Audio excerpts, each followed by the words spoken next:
everything to me, but she just doesn't have bunda, bro. And I love bunda.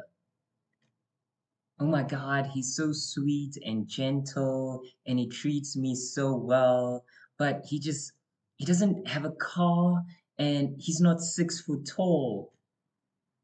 I'm sure you're pretty familiar with those ones, right? It's the times we live in. And I thought of this as my next video because I felt like it's a nice continuation from my last video on one of the reasons why the world is falling apart, and that is modern day relationships and the challenges that we are faced with in the modern dating scene, and just how much the world has changed as well for us young people when we are confronted with this very, very big decision of who do we want to choose as a life partner if we want to go down that road, which I feel like most young people in today's world is we are still looking for that, whether that is through cultural and social programming or whether it is maybe just a natural yearning. That's still what most young people are looking for, that one person to make their own, to settle down with eventually and grow a family with. But I don't know if you've looked outside yet. It's kind of hard to accomplish that these days, at least successfully. Some people do try and attempt to, some succeed, a lot not, a lot fail. Some marry a year or two later, they can't stand each other, then they just tolerate each other, or they eventually get divorced. So, and I'm not saying this is just a today thing. I feel like that has also been the case for a lot of relationships in previous generations, but it's just becoming more apparent and obvious because us as younger generations and for all the negative stuff, all the traumatic and toxic stuff anymore. We want to take hold of our future. We want to break the generational trauma and negative cycles that have been passed on to us.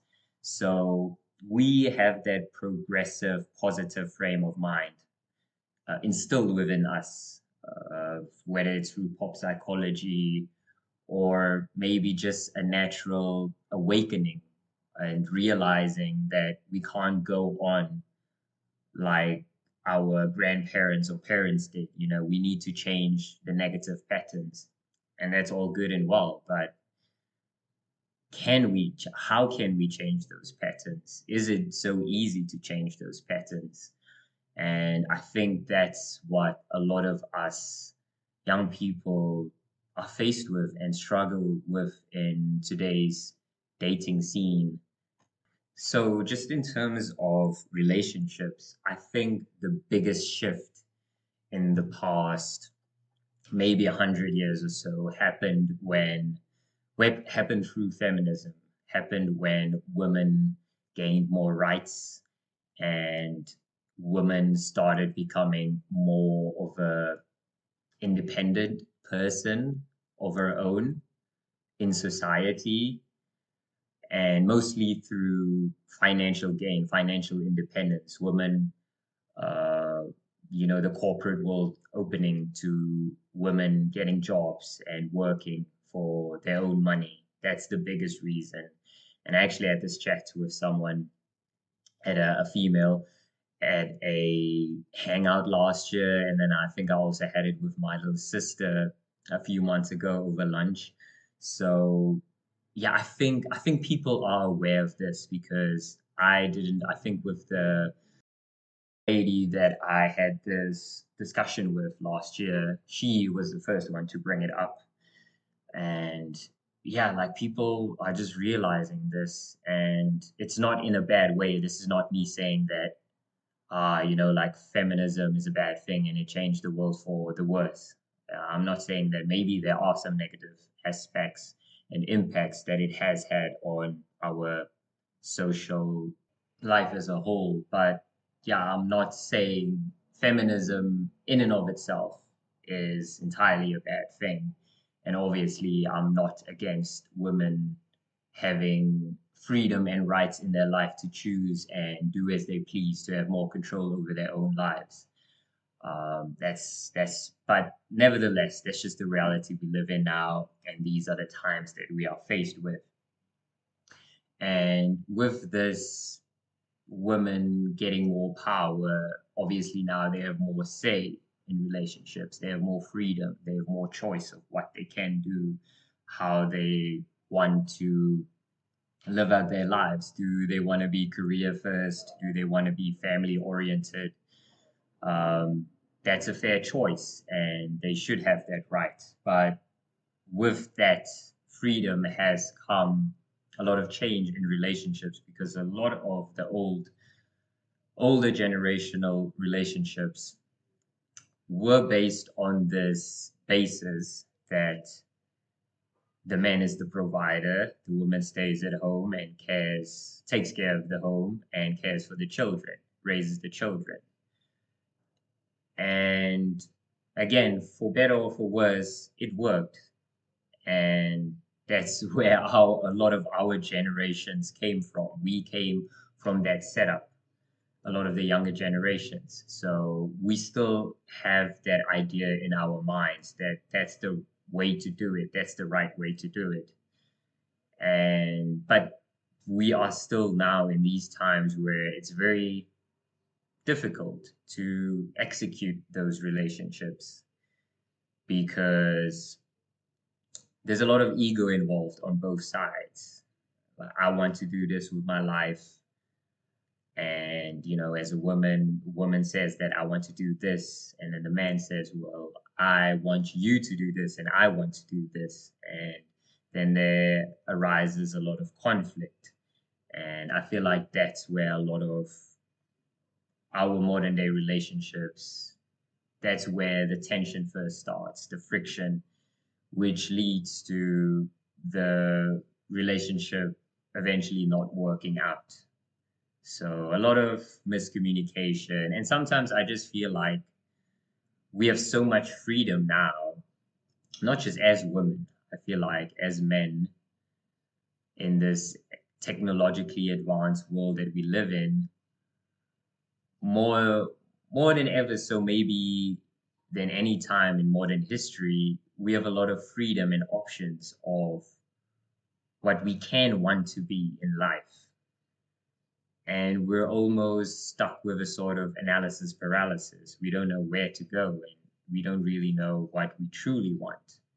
Or maybe that's just an illusion, and we are stuck in very, very uh, tough times. And we just think we have these options, but really, there's just like this one road laid out for us. Maybe it's that as well. Who knows? Regardless of that, again, this is where we are.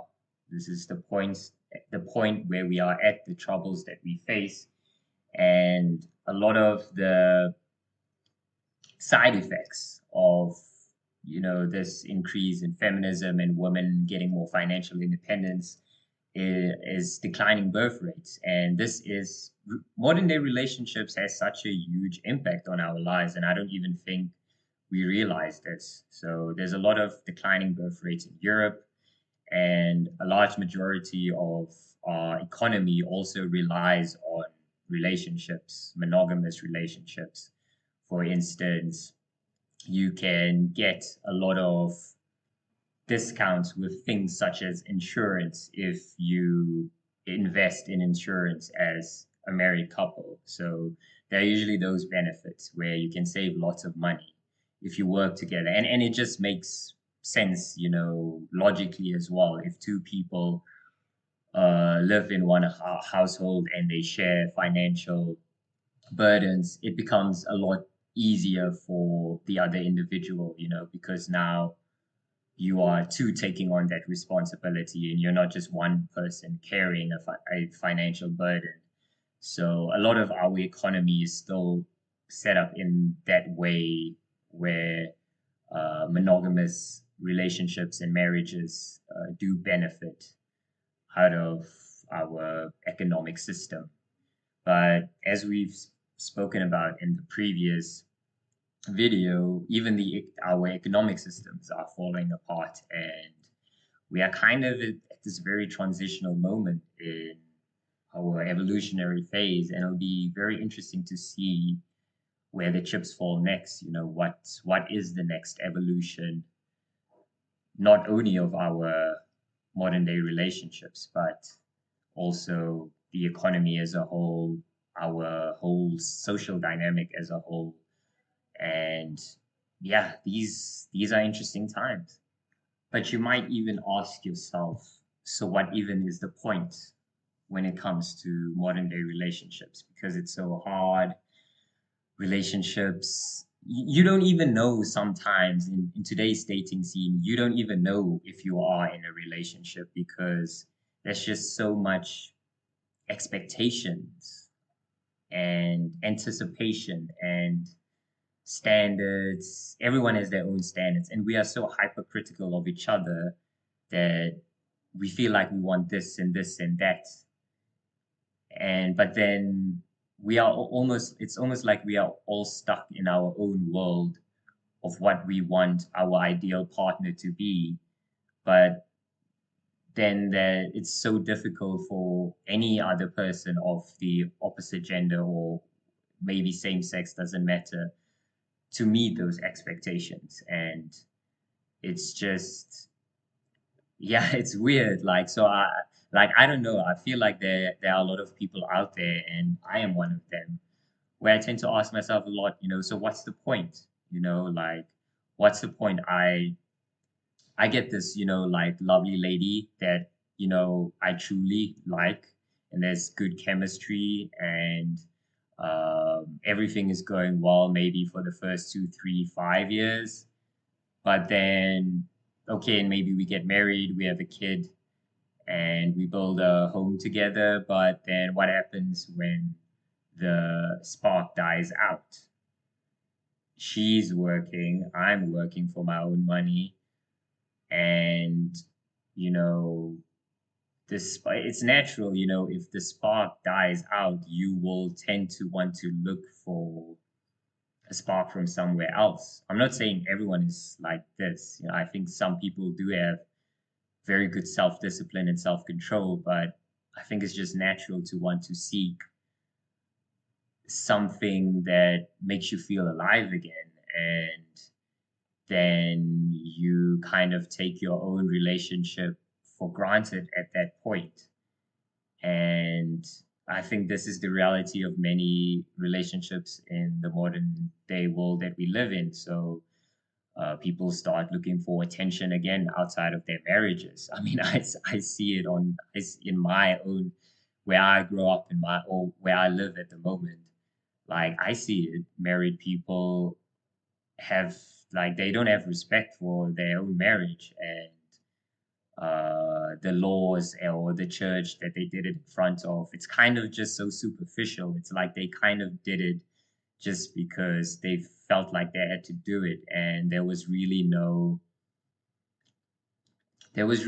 true intentions behind it in the first place. It kind of comes off like that. I don't want to assume too much, but it kind of sometimes feels like there was no soul searching before a lot of people went into that thing of marrying. And 5, 10 years later, when like it's the marriage is almost, like it's down in the dumps, then like it kind of comes off like that. But maybe, who knows, maybe people change, maybe there were true genuine intentions of keeping this thing alive for forever. Maybe there were those intentions on both sides, but people change, life change, circumstances change.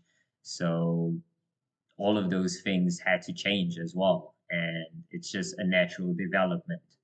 And maybe we should be less judgmental, and we should be more understanding of these situations. But of course, if there's children in the mix, the children always lie underneath that um, less than ideal circumstance of divorce. So it's very tricky, and you think about these stuff, so you ask yourself, what's the point if this may be, if there's a huge likelihood that this may be down the line for me, why should I even try?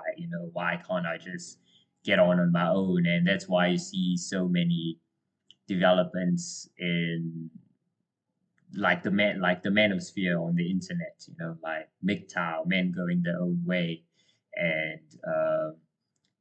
men kind of embracing incel culture and stuff like that. And I feel like there's also a subset of women also uh, who also think like this as well. It may not just be as visible and obvious as it is when it comes to the manosphere on the internet, because women tend to be less outspoken than men, and women tend to be more agreeable. They tend to want to fit in, tend to submit to social standards and social norms more often than men.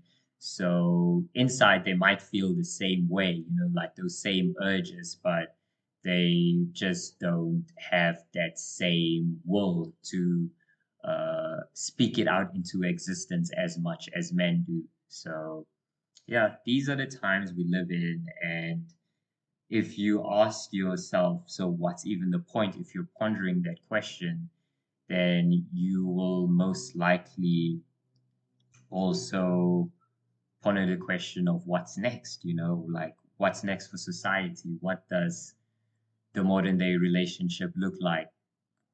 Not even 10 years down the line, 2 or 3 or 4 or 5 years, because things are changing so much in our world. And uh, yeah, people just hop in and out of relationships like it's nothing today. And there's where, as I said, it feels like it's so superficial. Where are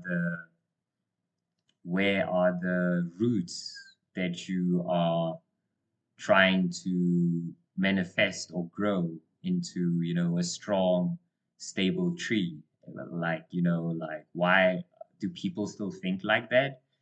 I feel like some people do, but maybe a lot of people don't. And um, where are our influences? Where are our teachers to teach us to do the right thing? A lot of our parents, like they don't even know what to tell us, because they're they're kind of, fed up in their own marriages 20, 30 years down the line. They might just pretend that it's okay, but really they have no idea what they're doing, and uh, they don't know what to tell us. So maybe that's it. Like we should just go along with the flow. Maybe we shouldn't overthink it. Maybe we should, just roll the dice if we want to, if we really want to. But I feel like some of us are so self-aware and self-conscious that we can't help but think, overthink, and tend to tread lightly, and we take a decision such as who should be our life partner very, very tremendously. We can't just take it very lightly. And I think that's the challenge for a lot of us spiritual awakened soldiers. And that's why we keep asking, what's next? And that's what we have to negotiate within ourselves. Maybe we still need to work through our own traumas that we have, that we might not even be aware of, that are holding us back. And maybe once we break those negative patterns, maybe then the timeline will come into our life, that where we will meet someone that is meant for us, because some people still say you will just know it. When you see the person, you will know it. But I don't know how much truth there is to that. I feel like there's been a lot of people that have said that, and today, like those two people aren't together anymore. So, but yeah, like let me know, what are your thoughts on modern day relationships? There's so much more I could have touched on, but I want to keep my videos kind of, short. Like I don't like, I even felt like the last 125 minutes was a bit long. So ideally, I would like it to be 10 to 15 minutes, and this one is already 20 minutes. So maybe I should just be like, maybe I shouldn't care, maybe I should just talk as much as I want to. But I also don't want to drag it out. And, like I want to have some sort of consideration for you as the audience and when you are listening to these videos. So let's just end it for here, and maybe we'll come out with a part two eventually down the line. But let me know in the comments what you think. What's some of the biggest problems with modern day relationships and dating that you personally face? What do you feel we should do better? And what do you think the future of dating and marriage looks like? Should we consider polygamy more? Maybe there's a good justification for polygamy. I don't know. But that's where we will end it for now.